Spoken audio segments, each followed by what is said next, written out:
Hello, everybody, and welcome back to the Cold Hard Truth Podcast. I'm Anish Gupta. I'm Jack Smith. I'm Shrikar Gendran.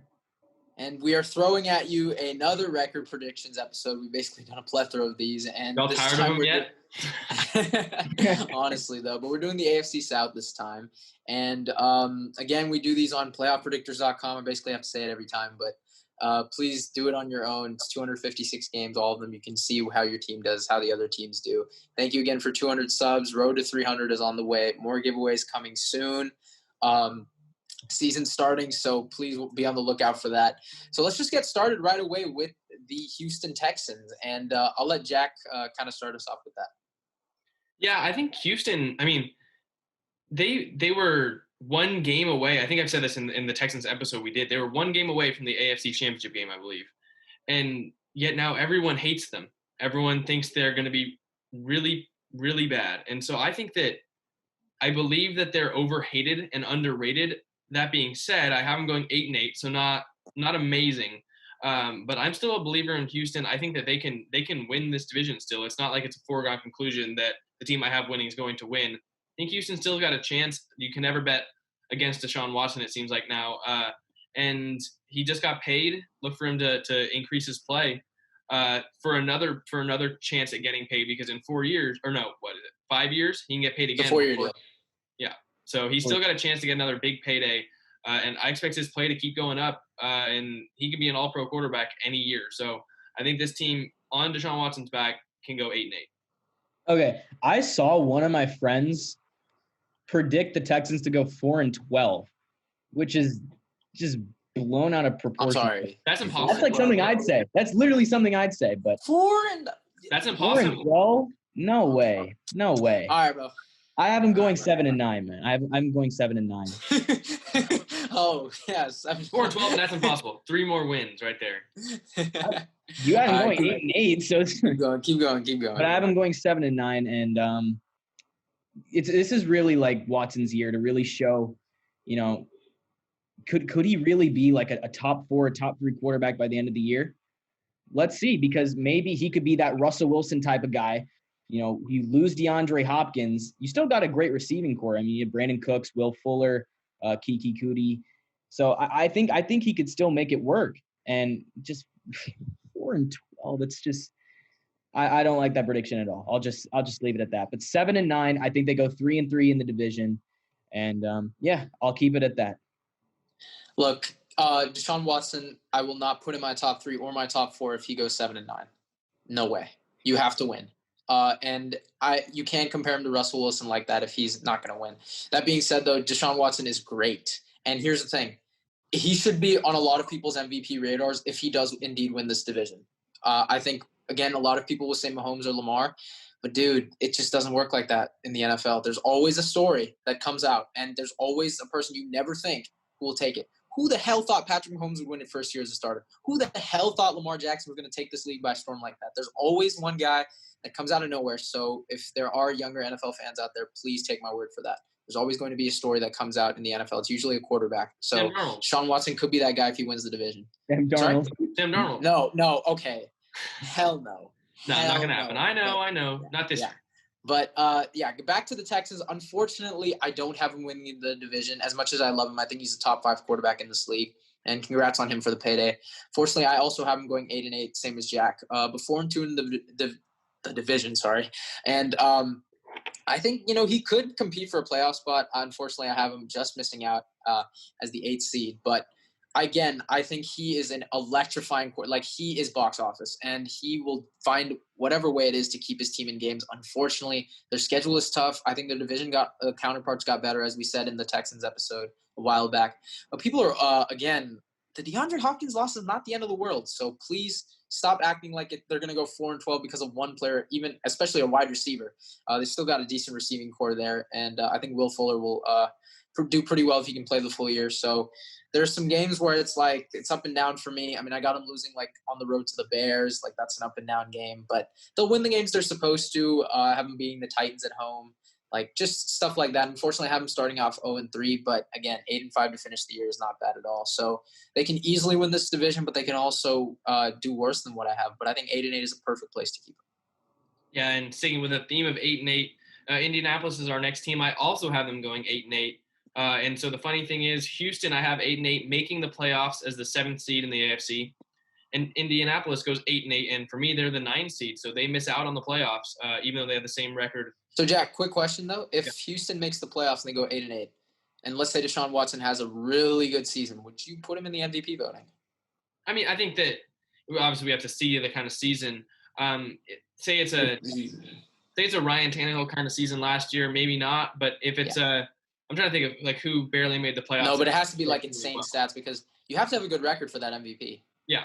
So I think it would. I mean, like if he had a Carson Wentz level year where he makes the playoffs, kind of barely, I'd say probably not. If he has a Dak Prescott kind of year where he makes the playoffs, probably not. But like I don't know, it's hard to put him in at 8-8. He'd have to kind of go off. But back to the Colts, 8-8. I think I want to believe in this team, but right now I feel like there's just something missing. I feel like they don't have as much as the Tennessee Titans and the Houston Texans. And I'm not a huge believer in Phillip Rivers. I think he'll improve his play with a better offensive line, but he also has worse receivers. So there's things that you give them and there's things that you take away. So I think I've got them going 8-8 still, same record as the Texans. Unfortunately for them, it leaves them 2 spots behind him in the playoff race. So I'm going to get slandered for this by both of them, but I have the Colts winning the division at 10-6. I actually am a believer in this team. I think Phillip Rivers coming back, reuniting with Frank Reich and offensive coordinator Nick Sirianni, I think it's going to bode well for him. I really like what they did in the draft, picking up Jonathan Taylor, Michael Pittman. And on defense, you get DeForest Buckner for a first-round pick, which I think was a good deal for both sides. So I think this team is well-rounded. I think they're going to be a good team, and I have them at 10-6 and 4-2 in the division. And they are my pick to win the AFC South. Yeah, I'm kind of mad at the fact that he's disrespecting the Titans. It's not even the Colts pick because that's my sleeper team. I'm high on the Colts, and I got them going 10-6 as well, but not enough to win the division. And I got them going 4-2 as well with their divisional counterparts. Again, I mean, Jack, I don't know what's there not to like. I mean, this defense is getting a lot better. Darius Leonard in his 3rd year. Yeah. Well, watch out for that. He could be the best linebacker in the league if he really takes that jump. He's a defensive player of the year sleeper, I would say. Oh, yeah, most definitely. And again, I think Xavier Rhodes will bounce back. I think that's another candidate. I think Malik Hooker has to do some things, get better, but that's another guy to watch out for. DeForest Buckner to add to that line, pretty good too. Justin Houston can still make some plays. And on offense, right, I know Phillip Rivers had a down year back with LA, but now, again, the better offensive line is going to help a lot. I like Jonathan Taylor, Shrikar mentioned, as well as Nyheim Hines. I also like Marlon Mack. I think he's very versatile as well. The receivers too, T.Y. While you don't have, I think there is a bit of a drop-off between Allen and T.Y., but again, T.Y. is a solid number 1 with good quarterback play. We've seen him lead the league in receiving before, which I don't think you guys even would remember, but he did. I know Phillip Rivers is tight end friendly, but I think Jack Doyle is pretty solid. I know it's a bit of a drop-off, same thing with Hunter Henry, but not a bad guy, and he's more durable too, so that's another factor. Pittman can easily be a wide receiver too. I know Jack's hoping for that. So, again, this team's got a lot to like. I got them upsetting some teams, and one team I'm for sure betting on is them to beat the Jets. That's my one sure bet. But, I think they go 10-6. I think they beat the teams that they should. Like, they have a lot. They have 10 teams that they're playing that are under 500 from last year. So, I think they go 8-2, and I think they go 2-4 versus the winning teams, but I think they beat the teams that they should. So I assume that's good enough for a playoff spot. And I mean, if they go 2-4 versus winning teams, you're not expecting very much from the playoffs, are you? No. Yeah. But another team we're not expecting to come close to the playoffs, it's the Jacksonville Jaguars. And, I did my rankings before they cleaned house after already cleaning house before. They've done like 2 waves of just trading. Ronnie Harrison, baby. Appreciate that, Jacksonville. Appreciate that. Yeah, 2 waves of getting rid of everybody. My prediction came before that. It's 4-12. I don't like Jacksonville at all. I think they're going to be the worst team in the league, at least talent and roster-wise.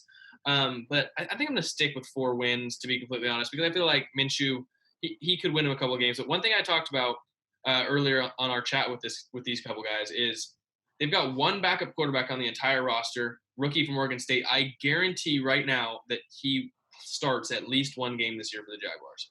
Whether that be Minshew getting injured, whether that's him getting benched, whether that's the Jaguars. Benched? I mean, you're high on Minshew. Like, how? I am. But think about it. What? The Jaguars are already tanking before the season started. But they're tanking for a quarter. Like, who else would you tank for? I'm saying, no, they're Right. tanking for a quarterback. And I think that. But if Trevor Lawrence is a bit like the greatest prospect since arguably Andrew Luck, right? Or maybe even greater than that. No, they're still tanking right? for him. That's what I'm saying. Obviously Minshew will give you a better chance to win, but say he's a little bit banged up, they go with Luton instead, the guy from Oregon State. I'm guaranteeing you right now he starts a game at least. I wouldn't put my money on that. I don't think so. But no, barring injury, I wouldn't. No, that's the thing. Like I feel like injury could be part of that too. But 4-12 is what I have. Not a whole lot to like on this team. Even less to like now that I think their two best players that they had are now gone. What do you got? DJ Chark is now the best player on this team. So they've lost. Dude, is he? I mean, yeah, arguably. Maybe Miles Jack. I mean, Joe Andrew Schobert, Norwell maybe. on the line at a guard. Yeah, or Lindor. Yeah, but Ben Lindor. They've lost arguably their 5 best players within the span of a year now. So it's this team's cleaning house. Early favorites to get Trevor Lawrence in the draft. I've got him going 4-12. It's just crazy to think. Back in 2017, this team was a game away from the Super Bowl. A quarter away from the Super Bowl. They were up. Yep. And now I have them going 2-14. It's like, I don't have much to say about Jacksonville. It's going to be a full-on tank job. And if I was going to just say one thing, it's Trevor Lawrence season. You're going to be tanking for Trevor. Yeah, I'm sorry, Tyler and Mason, if you guys are watching this. We did a Jags episode with them. I'm sorry, guys. I also have them going 2-14. It's just for this team, right? They did a similar thing earlier. So they were pretty bad in 2015 and 16. And then what they did was they cleaned house and they spent a lot of money in free agency and got guys like AJ Boye, Malik Jackson, right? And they developed Jalen type of guys like Jalen Ramsey, Telvin Smith, Miles Jack, I think was on that team as well. And then they went pretty far and earned the name Saxonville. And Calais Campbell was another guy that they added. And yeah, like you said, Shriegar, a quarter away from the Super Bowl, and Blake Bortles was winning them some playoff games. I mean, he outplayed Big Ben at Pittsburgh. So he had a pretty good moment there. But obviously now they're doing a similar thing once they kind of choked some games in 2018, going 5-11, I think. Now they're cleaning house, giving up players like Ronnie Harrison for free, which I'll gladly take.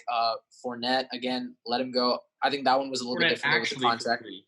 Yeah, like I think that was the contract though. I think they didn't want to pay him. Yeah. But like Boye for a 4th, Casey for a 7th, Campbell for a 5th. I mean, what is going? Yannick for a 2nd, not even a 1st. Casey was the Titan. Yeah, Casey's Titans. Oh yeah. Sorry. Excuse me on that one. Another terrible. But Campbell for a 5th, Boye for a 4th, and what's his name? Harrison for a 5th. I think that just concerns me. And then you spend on Joe Schobert when you already have Miles Jack. It's just weird for me. I don't know what they're doing. But 2-14, just not too much to like about this team. And I don't know about the whole what's his name, the backup quarterback you were saying, Fulton? Luton. I just don't see it. I think Minshew will keep the job for a while.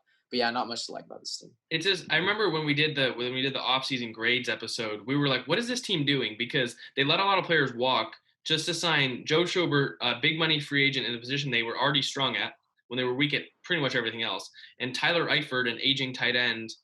Now we see them getting rid of everybody again. It's like they tried that with Julius Thomas too, and that failed. I mean, like don't know what direction this team's going. Yeah, which team is it? Are you signing free agents because you want to win, or are you getting rid of all your players because you want to lose? It just makes no sense to me. I don't know what they're doing, and they have to play 8 winning teams. So keep that in mind. I got them going 0-8 against them. So I think you guys want to move on from this team. I'm sorry, Jacksonville fans. Just not much. I think Jacksonville fans agree with us, dude. Yeah. Like Tyler was so down about it too. I remember. I felt bad, man.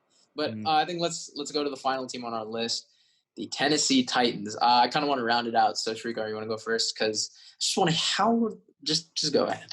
All right. Well, I have the Titans going 9-7, 4-2 in the division. Okay. It seems like every year this team goes 9-7. When was the last time they did 4 years in a row. They've been 9-7. Well, I'm predicting them. Let's stick with the trend. We're going with 9-7. The big question heading into this year was Ryan Tannehill's season a fluke? I do not think so. I think this is the guy who's going to lead this team back to the playoffs. Of course, Derrick Henry is going to be Derrick Henry. On defense, you add Jadeveon Clowney very recently. It happened just today. And you pair him with Harold Landry and Jeffrey Simmons. Jeffrey Simmons was on my breakout players of the year list. I think he's at 3. And then Harold Landry is also super underrated there. So I think that D-line's looking good, especially after losing Jarrell Casey. But overall, I think this team is in good shape. I'm going with 9-7 because it's basically the Titans. It's the Titans trend, and that puts them in the playoffs. So 9-7, that's my prediction for the Titans.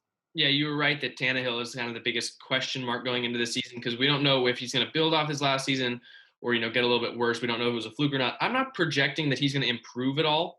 I feel like if anything, like maybe he gets a little bit worse because last year's production, he was tremendous, especially with 4th highest pass rating of all time. Exactly. I think his game in general, I don't think he improves at all. I think he maybe stays the same, gets a little bit worse, but I think that's still enough for this team who has shown they want to be a run-first team, and I think that they still can be with Derrick Henry. But second year of A.J. Brown, I think Jonnu Smith's a really underrated tight end. Good point. Thank you. Obviously, Derrick Henry is going to run for 1,400 plus yards. And the defense is young, but I think they're good. I think I would be okay if you called Kevin Byard the best safety in the NFL. 17, I think, interceptions over the last 3 years. That doesn't happen without best safety in the NFL. No, I was going to touch on Kevin Byard, but now that you said best safety in the NFL, now I'm like, he's easily the best ball hawk safety in the NFL. Well, I'll say that first. I'll give you that. Okay, I'll give you that. I'll give you that. He's like the Marcus Peters of safeties, in my opinion. But he doesn't miss very often. That's the thing. Yeah. And I think that they've got they've got two good corners in Adoree Jackson and Malcolm Butler. They've got a good line. I think Butler's he's serviceable. He's better than a lot of the other cornerbacks in this division. He's been disappointing. Didn't they draft one too? This year, Christian Fulton, absolute steal. So this defense is young, and I think they're pretty good, especially on the D line. Vic Beasley, not completely sure what to expect from him, but I mean, Jadeveon Clowney had a disappointing sack year last year, but he plays better in 3-4, which is what Houston was. Seattle was not. He goes back to a 3-4. Vrabel runs that. Yeah, they run a 3-4, so he'll be opposite Beasley. And I think that he will have a bounce back year. I think expect obviously more than 3.5 sacks from him. I'll say 8 or over. I think for Jadeveon Clowney this year. Oh, what's your record? Oh, sorry, 10-6. I'm going to go 10-6, winning the division. Right. So yeah, I'll kind of round it out. The Titans, again, I'm a believer in Ryan Tannehill. I always have been since Miami. And a lot of Niner fans hate me on this because I'm from the Bay, obviously. I do have him over Jimmy Garoppolo. I have him actually 11th on my quarterback list, and that's pretty high. But I really like what I saw from him last year, and he's shown me 2 good years back in 2016 with the Dolphins. And I think he builds on it a little bit. I'm not saying like third highest pass rating of all time or anything like that, but I think they go 11-5. Like I said, I put the Bills and the Titans in that tier 2 of the AFC right now. And I know Jack Conklin, the loss is a bit underrated for just the run blocking schemes, especially to the outside. And I think Derrick Henry will be fine, though. I've always been high on him. And that's probably like my Tesla stock of the NFL, Derrick Henry. I've been kind of high on him from the beginning. He's done really well. So hopefully he continues that. I think he does just fine. And with the Titans, again, I got them going 5-3 versus winning teams. I got them going 7-1 at home. That's another interesting thing to point out. And with this team, there's not much to hate on, to be honest, aside from maybe there's some questions with Tannehill and the offensive line. But I think they do just fine. And Kevin Byard, like you said, Jack, is a great safety. I think people underrate his game as well. And with Clowney, he goes back with Vrabel, who they had a history with in Houston in the beginning of his career. And a good thing with Clowney is I thought Vic Beasley was a very underrated signing because he did have 15.5 sacks one year. The problem is he just doesn't seem in it. Remember, he had a 10-day unexcused absence, and I'm like, what are you doing, right? Like, you got to stay committed to the team, especially a team that went to the AFC Championship and a team that I predicted would beat the Ravens.